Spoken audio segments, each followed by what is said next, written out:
Nós estamos numa série de ministrações dentro do Evangelho de João. E nós temos, semana após semana, identificado o quanto que Jesus, ele é apontado pelo apóstolo João como o centro, o marco, o divisor de águas, o começo, o meio e o fim de todas as coisas. O quanto Jesus é apresentado de uma forma muito completa pelo apóstolo João. E a gente tem, semana após semana, estudado, capítulo a capítulo de João. E hoje nós estamos no capítulo 16. Eu quero te convidar a ler comigo os versículos 1 a 4. João 16, do verso 1 a 4.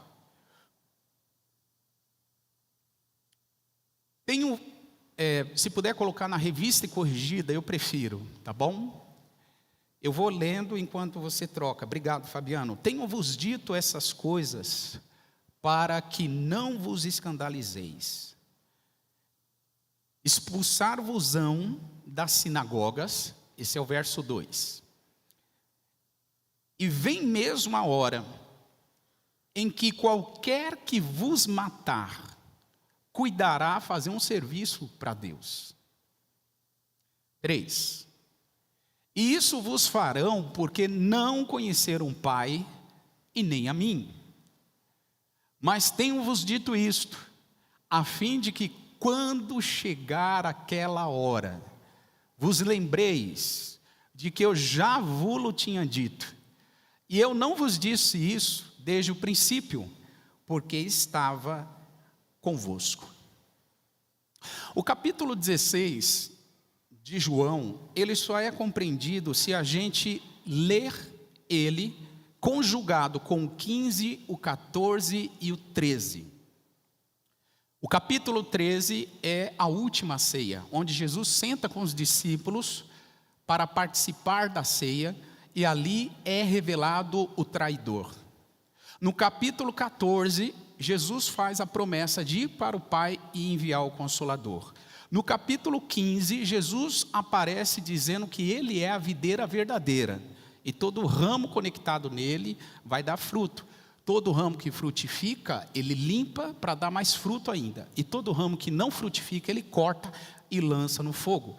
E no capítulo 16, Jesus está alertando os discípulos sobre as implicações de alguém que anda com ele.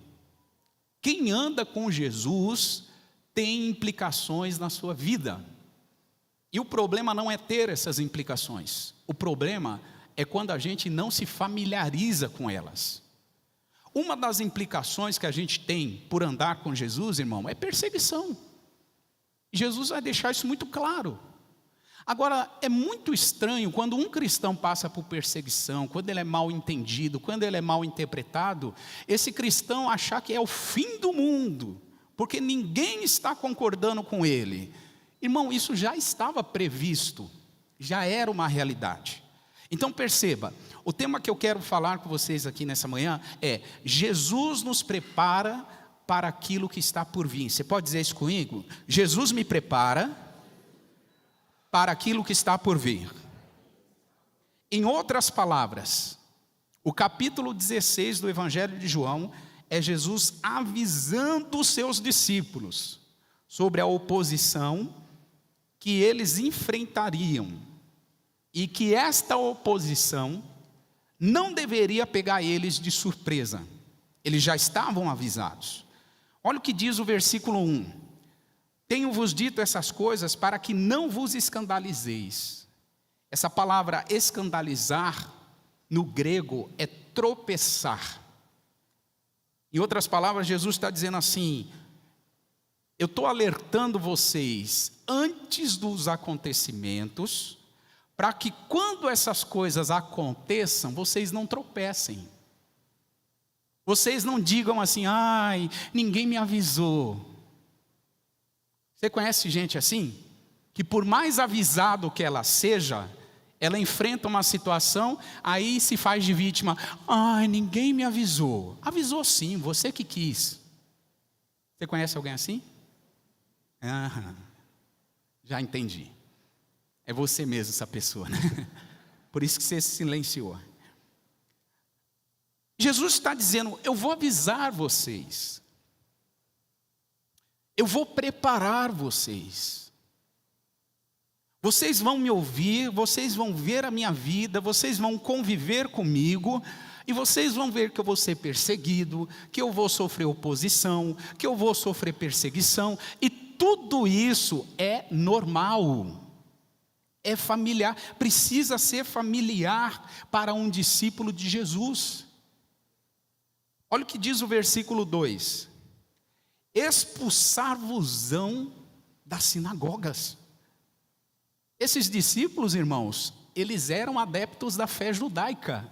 Você sabe o que é para um judeu ele ser expulso de uma sinagoga? É ele ser expulso da sua família. É ele ser expulso do seu grupo de pertencimento. Um judeu ser expulso de uma sinagoga era um traje, uma vergonha. O judeu que era expulso, todo mundo olhava para ele e dizia, fez alguma coisa errada. Ele está sendo excluído. Ele fez algo de muito errado e não merece conviver aqui conosco, por isso ele está sendo expulso. Era uma vergonha para um judeu ele ser expulso de uma sinagoga. E Jesus está dizendo para os discípulos, vocês vão ser expulsos. As pessoas vão te excluir. As pessoas vão te rejeitar. As pessoas vão de alguma forma boicotar você. E aí Jesus segue, versículo 3. Ainda o 2, né? Perdão. A parte B do versículo 2 diz assim, e vai chegar a hora que eles, quando fizerem isso, quando matar um de vocês, eles vão achar que estão prestando um serviço para Deus. A perseguição religiosa contra um discípulo de Jesus é tão intensa, que ele é até morto às vezes por causa de Jesus. Você deve ter ouvido falar da história da igreja perseguida. Hoje, nesse momento, tem irmãos nossos sendo mortos em alguma cidade do mundo. Nesse momento. Nesse momento tem alguém sendo incendiado vivo, afogado vivo. Alguém está sendo decapitado vivo, nesse momento. Enquanto eu estou falando, enquanto você está aí sentado, a perseguição contra cristãos está acontecendo em alguma cidade do mundo. Só que esta perseguição, Jesus disse assim, não é para ser novidade. Não é para ser algo, estão sendo perseguidos. Não, essa é a nossa realidade. A gente vai ser perseguido mesmo. A gente vai ser excluído mesmo. E aqui tem um ponto de atenção, irmãos. Se eu sou um cristão muito influenciado por esta sociedade, onde o que vale é eu me sentir bem, é eu me sentir muito acolhido, é eu me sentir muito aceito, é eu me sentir muito homenageado, é eu me sentir muito honrado, isso choca contra o Evangelho. Choca. Porque Jesus está dizendo assim, que bom se você for bem aceito. Que bom se você for acolhido. Que bom se alguém te conectar a um grupo e você sentir parte daquele grupo. Que bom! Mas pode ser que isso não aconteça. Pode ser que isso não aconteça. Ao invés de aceitação, você tem que lidar com rejeição. Ao invés de ser honrado, você tem que lidar com a desonra. É isso que Jesus está preparando os discípulos nesse capítulo 16. E aí no versículo 4, ele diz o seguinte, tenho-vos dito isto, eu estou pulando para a gente ganhar tempo, tenho-vos dito isso a fim de que quando chegar aquela hora, vos lembreis do que eu tenho dito. Jesus está fazendo um alerta. E ele disse, eu quero que vocês se lembrem disso. Jesus, quando faz um alerta, ele tem um objetivo, irmãos, de preparar o seu povo antecipadamente. E aí eu te pergunto, quais são os alertas que Jesus está trazendo no seu coração nesses dias que a gente vive?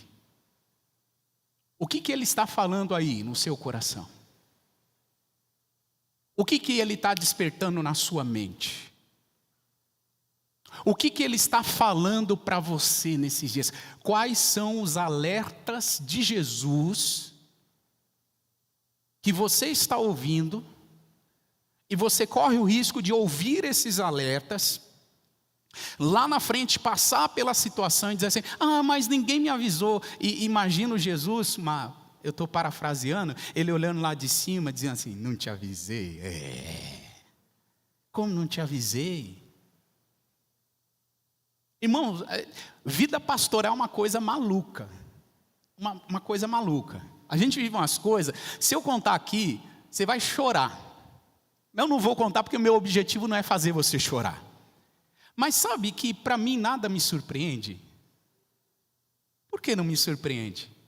Jesus já me alertou que eu ia viver isso. A palavra já tinha dito para mim que eu ia viver isso. Claro que quando eu vivo eu fico perplexo, como você fica. Eu fico, meu Deus, como é que o ser humano pode chegar a esse ponto?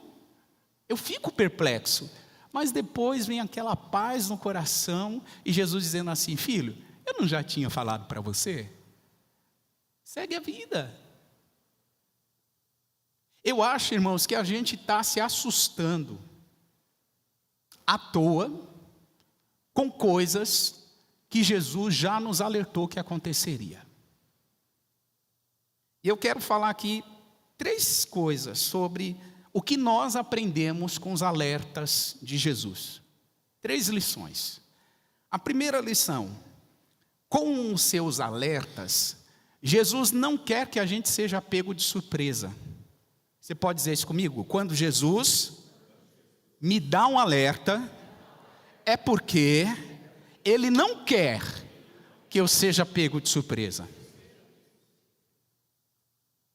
Ele ama tanto você, que Ele não quer que você seja pego de surpresa. Mas Ele te ama tanto, que Ele te avisa antes. Ele te fala. Ele usa pessoas que não te conhecem para contar a história da sua vida. Ele usa situações das mais inusitadas possíveis para trazer uma mensagem que você diz assim. Já aconteceu comigo. Deus sair daqui e ir para o Rio de Janeiro e Deus falar a minha vida através da boca de gente que nunca me viu na vida. Já aconteceu comigo, Deus sair daqui e ir para Foz do Iguaçu e estando lá, ninguém me conhecia naquela cidade e Deus usar gente para contar a história da minha vida. Já aconteceu comigo de sair daqui e ir para Israel, em Israel, conhecer gente do Brasil, da mesma cidade da minha mãe, e de repente a pessoa conta a história da minha vida. Irmão, em qualquer cidade do mundo que você pisar a planta dos seus pés, Jesus vai usar alguém para alertar algo sobre a sua história. Ele vai usar.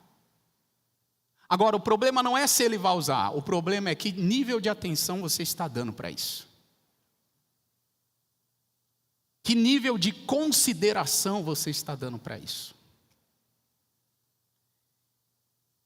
O versículo 4, Jesus faz questão de enfatizar: se lembrem do que eu já vos tinha dito. Ou seja, se lembrem que eu havia avisado vocês.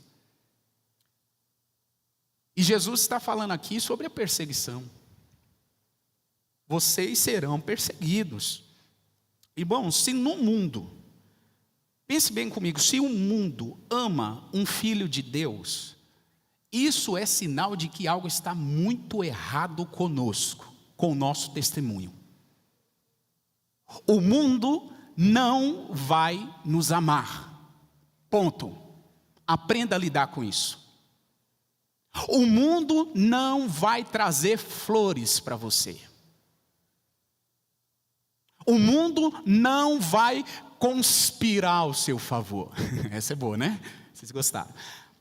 Não vai. Sabe o que o mundo vai fazer com você? Vai te odiar. Vai te invejar. Vai te rejeitar. É isso que Jesus está preparando os 12 para viver. Interessante, irmão, que Jesus não deixa ninguém enganado. Ele é muito realista, muito verdadeiro, muito honesto. Ele é muito honesto.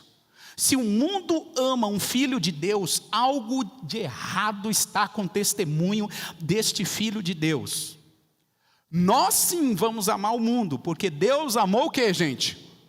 De tal maneira que fez o quê? Para que todo aquele que nele crê, mas tenha. Presta atenção, Deus ama o mundo, e por nós sermos filhos de Deus, nós amamos o mundo. Alguém diz amém? Mas nós não somos amados pelo mundo. A gente vai amar o mundo, mas a gente vai ser odiado por ele. Aprenda a lidar com isso. Aprenda a lidar com essa realidade da fé cristã.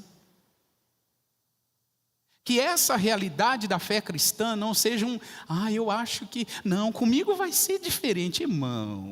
Irmã, mais de 2000 anos de história de cristianismo. Você vai ser a florzinha de Jesus, que não vai passar por perseguição. Você vai ser o girassolzinho de Jesus, irmão, que não vai passar. Vamos acordar. A realidade da fé cristã é essa.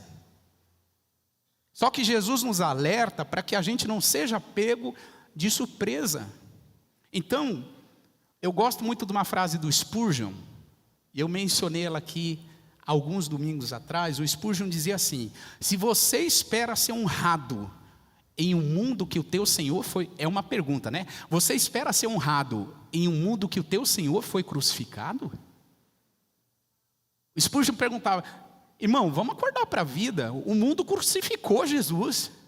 O mundo odiou Jesus. E você espera a honra de um mundo desse? Algo está errado conosco. A gente aprendeu alguma coisa errada no meio do caminho. Então Jesus, ele está preparando o povo dele, para o povo dele não ser pego de surpresa. É assustador, irmãos, a gente vê uma quantidade tão grande de cristãos buscando o que Jesus ensinou exatamente o oposto. Cristãos pedindo honra, cristãos querendo ser reconhecido, cristãos querendo ser aceito, cristãos querendo... Irmão, a maior aceitação que nós podemos ter, nós já tivemos, fomos adotados como filhos de Deus. Isso nos basta. Nos basta. Então, todas as vezes que a gente entra nesse caminho de buscar aceitação, buscar reconhecimento, buscar isso, aquilo e tal, a gente choca com a realidade do Evangelho.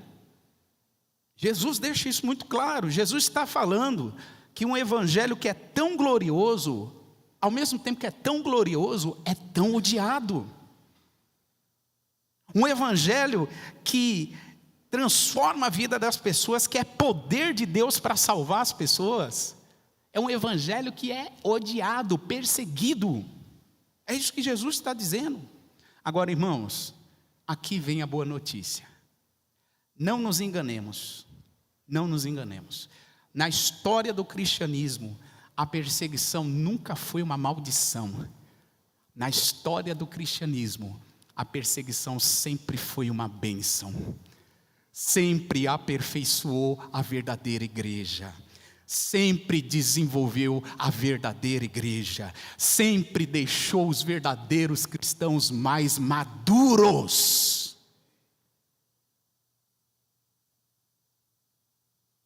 Mais maduros. Tem gente que quer amadurecer sem viver situação difícil.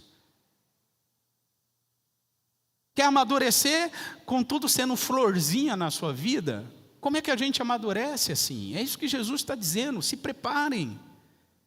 Mas aquilo que aparentemente o mundo usa para o mal, Deus converte para o bem. Você acha que em nossos dias vai ser diferente? Você acha que em nossos dias vai ser diferente? Jesus não estava duvidando da fé dos discípulos. Presta atenção nisso aqui. É muito comum a gente olhar para esse texto e achar assim, então Jesus estava criticando a fé dos discípulos. Não, ele não estava criticando a fé dos discípulos. Ele estava avisando que a fé dele seria abalada.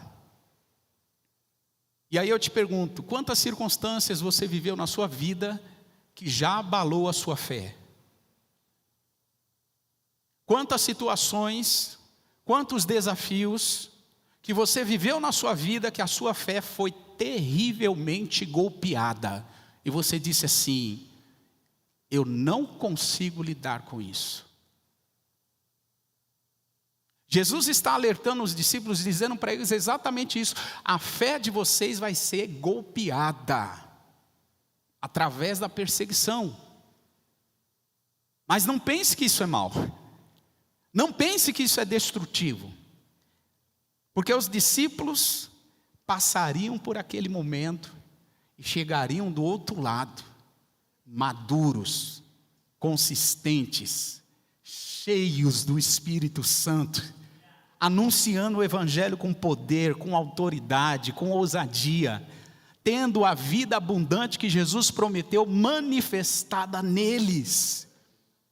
Só que eles tinham que atravessar. Irmão, você tem que atravessar. Nós cantamos aqui hoje de manhã, né? Alguma canção que fala sobre a maré que a gente tem que atravessar. Vamos preparar ela e vamos cantar de novo. Sabe por quê? Quantas marés você teve que atravessar? Posso te lembrar algumas? Você teve que passar pela pandemia.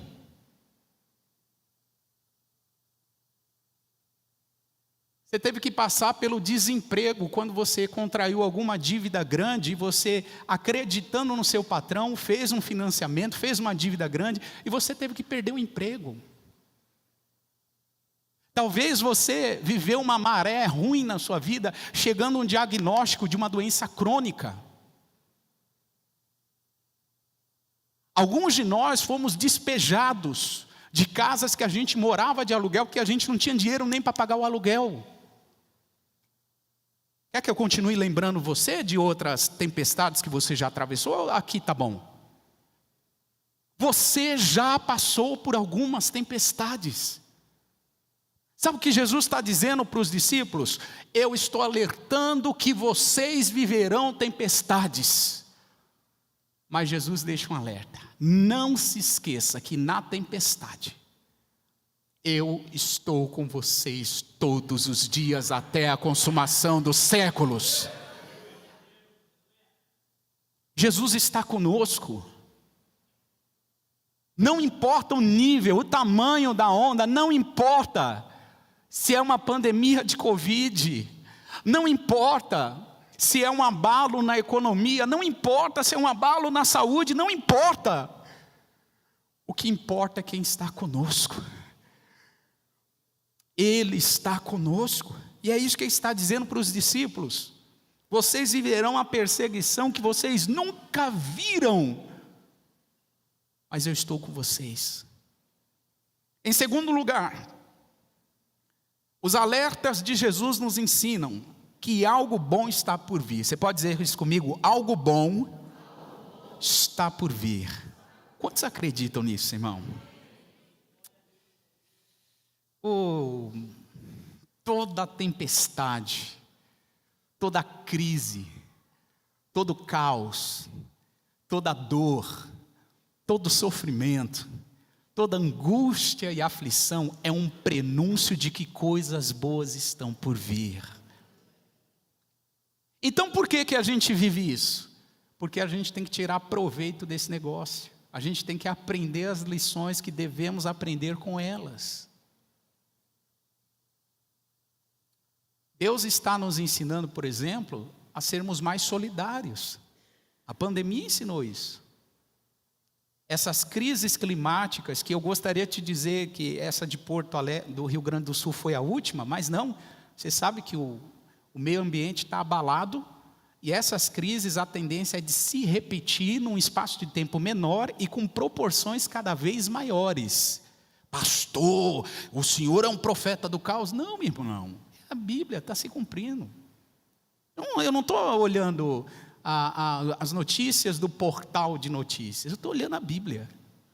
O sermão profético de Jesus está se cumprindo na íntegra. Na íntegra. Então Jesus fala sobre as contrações da mulher quando está em dores de parto. As contrações, elas aumentam em intensidade e diminuem em intervalo. Sim ou não, senhoras? Vocês sabem do que eu estou falando. O intervalo diminui e a intensidade aumenta.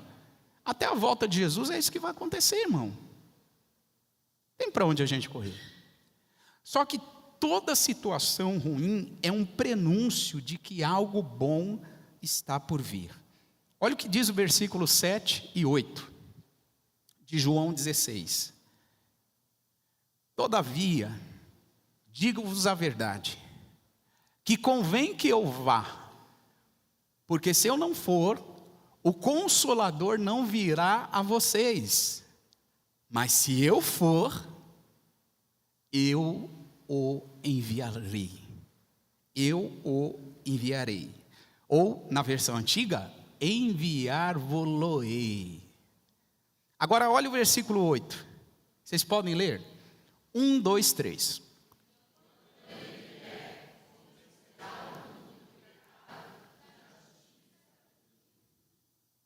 Jesus está dizendo para eles assim: para o bem de vocês eu vou me ausentar. Essa expressão, convém que eu vá, em outras palavras quer dizer assim, para o benefício de vocês eu vou me ausentar. Porque eu me ausentando, eu volto para o meu lugar nos céus, e de lá eu envio o Consolador. Jesus está preparando os discípulos para o envio, para o recebimento do Consolador, do Conselheiro, do Espírito Santo. E olha que interessante, Jesus diz que o Espírito Santo vai convencer o mundo do pecado, da justiça e do juízo. Qual o pecado, pastor? O pecado de rejeitar Jesus.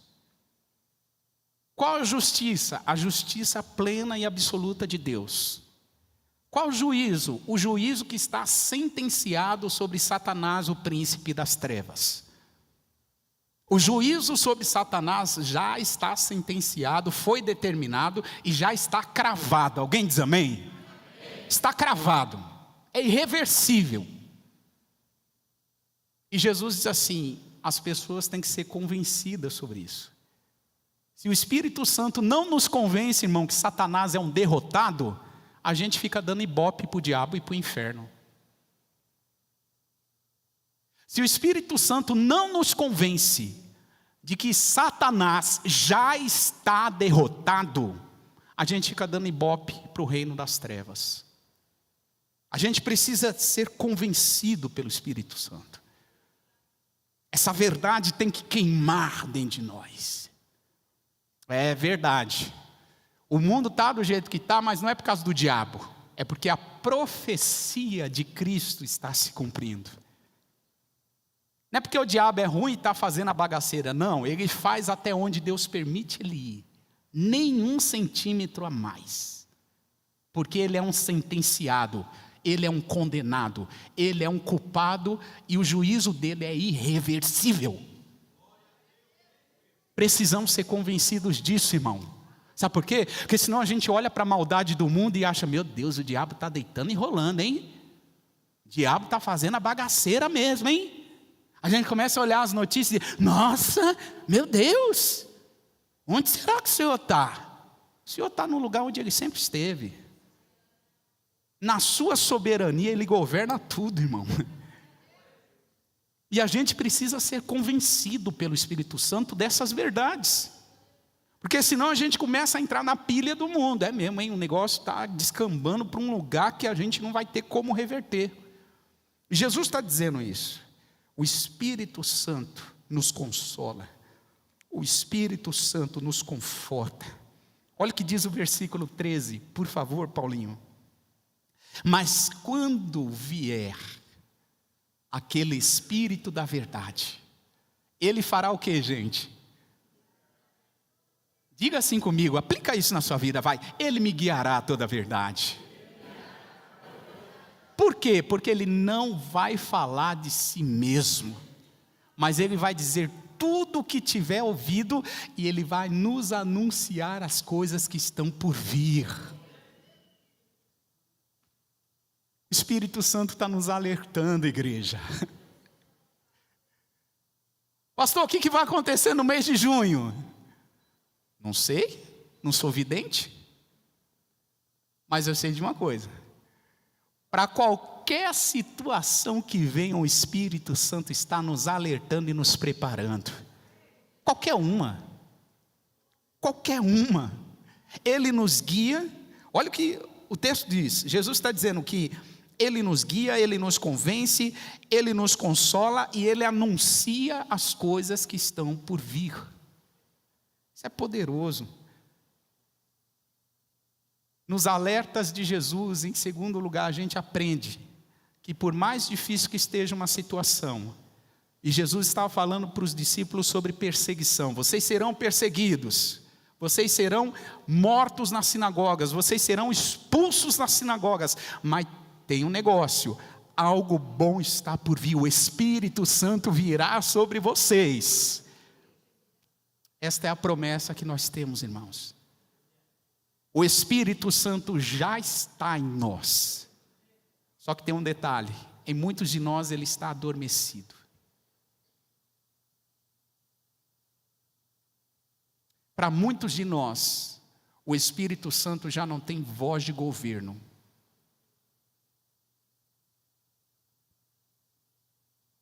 Para alguns de nós, o Espírito Santo já perdeu o lugar de prioridade em nossas vidas.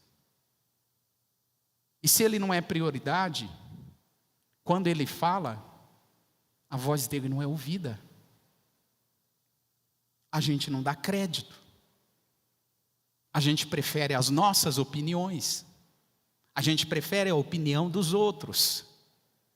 E o texto sagrado está dizendo que Ele vai nos consolar, nos convencer, nos guiar. Irmãos, se há algo que não pode faltar na sua vida nesses últimos dias, é você ser guiado pelo Espírito Santo. Não pode faltar. Não pode faltar, porque se faltar, meu irmão, nós estamos numa roubada. Não pode faltar o Espírito Santo te guiando a decisões certas, te guiando a escolher o certo, te guiando a andar com as pessoas certas, te guiando a ter a atitude correta, os pensamentos corretos, os sentimentos corretos. É Ele que nos guia. Então, é necessário ter o Espírito Santo, só que para ter o Espírito Santo, é necessário que o discernimento nosso esteja ativo. Em terceiro e último lugar, os alertas de Jesus apontam para uma alegria permanente que será estabelecida. Você pode dizer isso comigo? Alegria permanente. Hoje nós temos uma alegria que não é permanente. É uma alegria transitória. Dou exemplos. Quantos de nós nos alegramos quando a gente foi se casar? Quantos de nós nos alegramos quando recebemos a notícia de que o nosso filho está chegando? Quantos de nós nos alegramos pelo nascimento do nosso filho? Quantos de nós nos alegramos por uma conquista, por uma promoção, por uma formação, por tantas coisas que você pode conquistar? Só que essa alegria, ela é muito transitória. Ela não tem a característica de preencher totalmente a sua necessidade de alegria. Ela é transitória, ela não é permanente. A alegria que Jesus vem trazer é uma alegria permanente. Essa alegria vai ser estabelecida e vai permanecer. Olha o que diz o versículo 20 de João 16. Na verdade vos digo. Antes de eu ler, deixa eu comentar algo aqui com você. Está vendo como a nossa alegria é provisória, gente? Aí, ó. Estou pregando animado. Aí sobe o Silvio aqui, senta. Todo alegre. Você tirou minha alegria. Brincadeirinha. Só para trazer vocês aqui, a gente aplicar o que nós estamos aprendendo. Alegria é provisória. Vai passar. Agora, aqui Jesus traz, ela é permanente. Na verdade vos digo, que vocês choram, que vocês vos lamentareis, e o mundo se alegrará. Vocês estarão tristes, mas a tristeza de vocês,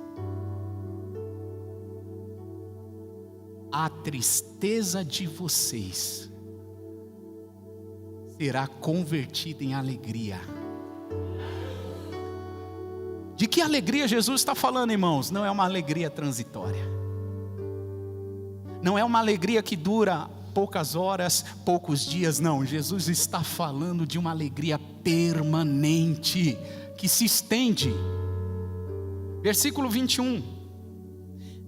A mulher, quando está para dar à luz, sente tristeza, porque é chegada a sua hora. Mas depois de ter dado à luz a criança, ela já nem se lembra da aflição, porque ela teve o prazer de ter nascido um homem, uma criança. 22, vocês podem ler? 1, 2, 3.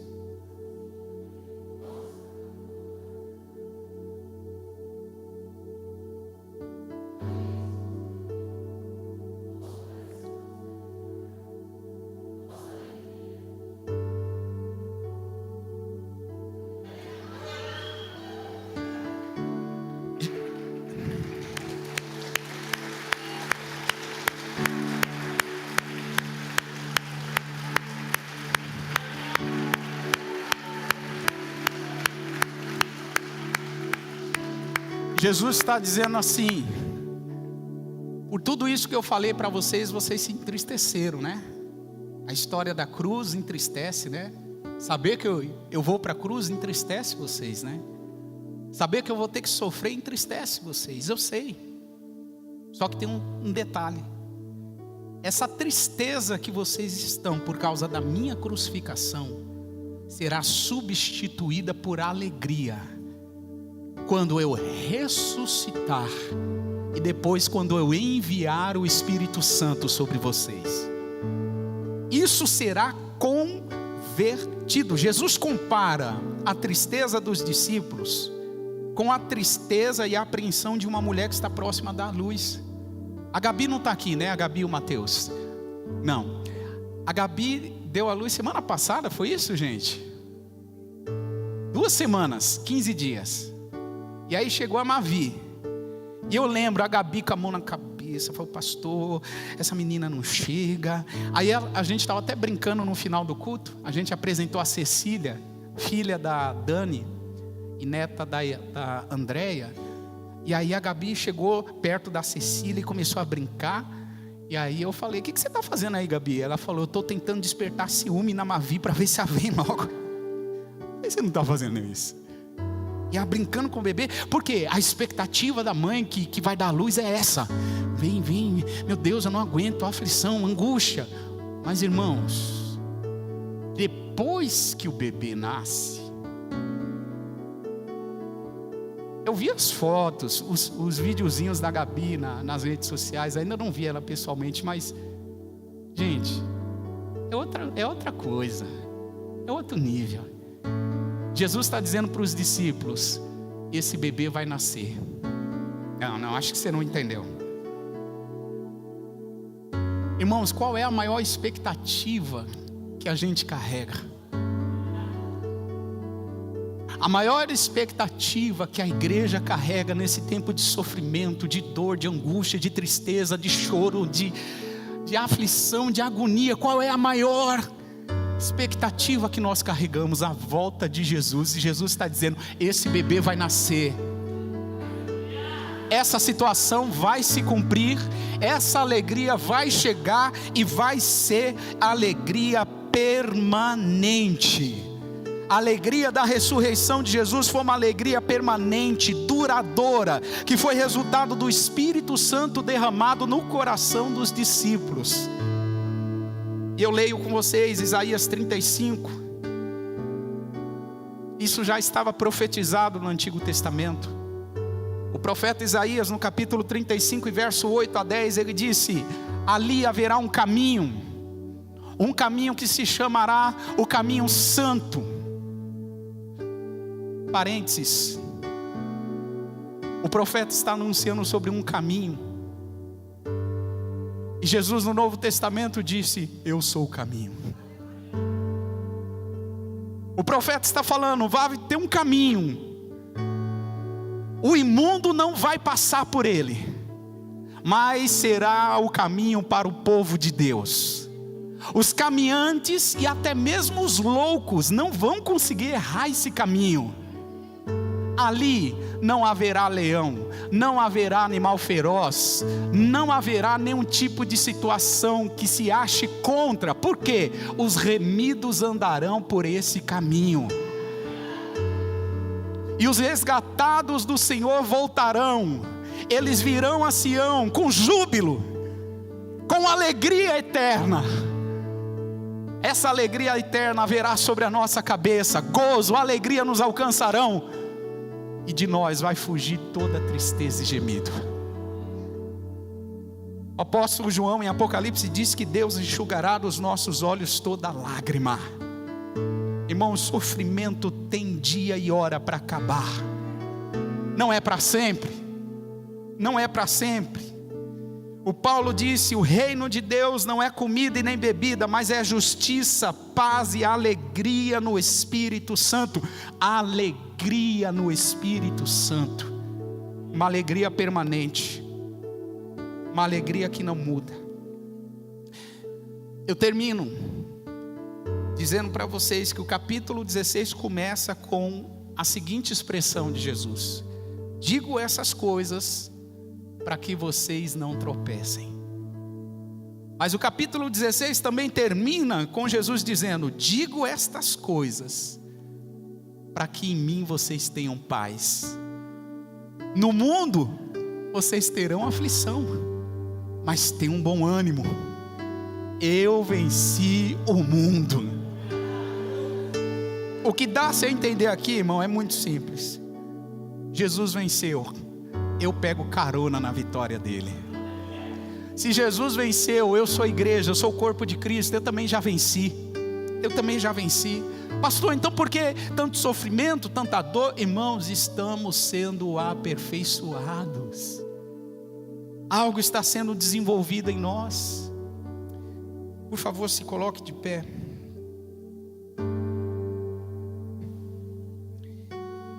Espírito Santo, nós te agradecemos pela sua presença.